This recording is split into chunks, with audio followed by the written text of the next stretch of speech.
2 রাকাত নামাজে 4টা সেজদা দিতে দিত না। আমার হুসাইন 3টা সেজদা দিব, আর একটা সেজদা আমার হুসাইনের তারা দিতে দিত না। মা ফাতেমা ডাক দিয়া কয়, আব্বা ও আব্বা, আপনি যে বললেন আর একটা সেজদা দিতে দিত না, আপনি নবী তো মুস্তাজাবাতুদ দাওয়াত, আপনি নবীর দোয়া তো আমার আল্লাহ ফিরায় না, আপনি নবী দোয়া করেন না আমার আল্লাহ যেন আমার হুসাইনের বাকি একটা সেজদা আদায় করতে দেয়। আমার হুসাইন যদি একটা সেজদা আদায় না করে, হুসাইনের জীবনের শেষ নামাজ, আমার হুসাইন তো শেষ নামাজটা পড়তে পারলো না। আমার দয়াল নবী রাহমাতুল লিল আলামিন নবী ডাক দিয়া কয়, ফাতেমা, আমার হুসাইনের বাকি একটা সেজদা দুনিয়াতে দিবে না রে ফাতেমা। আমার হুসাইন ওই সেজদাটা কাল হাসরের ময়দানের মধ্যে আমার আল্লাহর কুদরতি কদমের মধ্যে দিবে। মা ফাতেমা কয়, আল্লাহ কেন কুদরতি কদমের মধ্যে দিবে?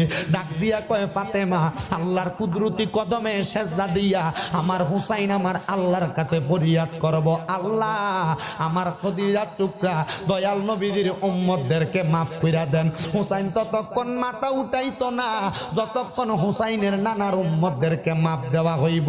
আমার এই বাগজুর এলাকার ভাই বাবারা, খাতুনে জান্নাত ফাতেমা ডাক দিয়া কয়, দয়াল নবী রহমতের নবী, আপনি আমার আল্লাহরে বলেন আমার আল্লাহ যেন আপনার উম্মতের সুপারিশ করার তৌফিক আমারে দেয়। আল্লাহ দোয়া কবুল করছে। খাতুনে জান্নাত ফাতেমা পশ্চিম দিক থেকে, খাতুনে জান্নাত ফাতেমা কাল হাসরের ময়দানে আগমন করবে।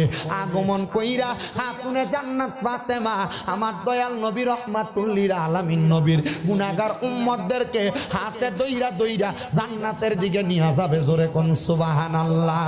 ভাইও, আমার খাতুনে জান্নাত ফাতেমার এই কাহিনী তো দুনিয়ার জমিনে বিবাহের পরবর্তী কাহিনী। খাতুনে জান্নাত ফাতেমা যখন দুনিয়ার জমিনের ভিতরে প্রাপ্ত বয়স্ক হয়ে গেছে, নবীর কন্যারে বিয়া করতে কেই না চায়। আরব দেশের বড় বড় টাকাওয়ালারা, সম্পদওয়ালারা খাতুনে জান্নাত ফাতেমারে বিবাহ করার জন্য নবীর কাছে প্রস্তাব দেয়, কিন্তু আমার দয়াল নবী রাহমাতুল লিল আলামিন নবীজি খাতুনে জান্নাত ফাতেমারে সম্পদওয়ালার কাছে বিয়া দেয় না। আমার দয়াল নবীরে আমার আল্লাহ তাআলা নির্ধারণ করে দিছে, নবী গো, ও দয়াল নবী রাহমাতুল লিল আলামিন নবী, ইসলামের চতুর্থ খলিফা হযরত আলী কাররামাল্লাহু ওয়াজহু, হযরত আলী কাররামাল্লাহু ওয়াজহুরে আপনি আপনার কলিজার টুকরা ছেমের জামাতা হিসেবে কবুল করেন। আহারে, হযরত আলী তো বেলায়াতের বাদশা, বেলায়াতের সম্রাট রে বাবা।